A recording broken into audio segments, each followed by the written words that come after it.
High unemployment rates in the U.S., unrest in Egypt, and through it all, President Barack Obama has not turned to the cigarette. That's according to his wife, Michelle, saying that our president has been smoke-free for just over a year. TJ Walker, what do you make of this news coming to light now? Well, it certainly may be true, and I have no evidence otherwise. I do think it was a soundbite blunder on the part of the First Lady.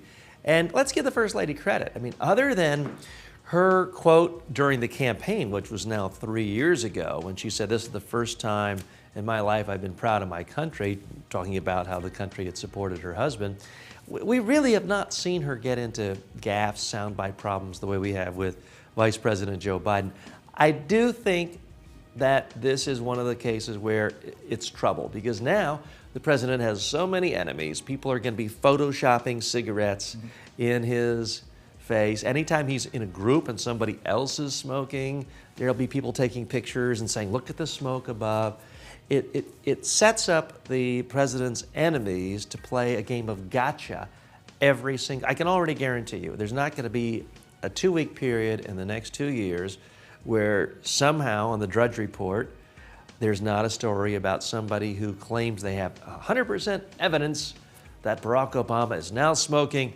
Therefore, the First Lady's a liar. Therefore, the President is a liar. And if he lies about this, he must be lying about it. It just sets up this whole trap.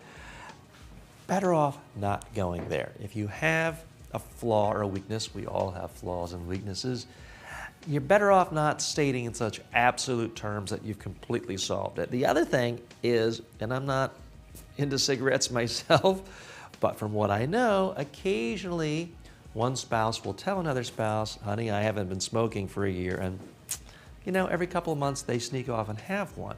For people who are not in the spotlight, you can get away with that. If you're the president, you can't. So unfortunately, I do think this is going to be something that's going to come back to bite the White House on a regular basis for the next 2 years. I'm TJ Walker.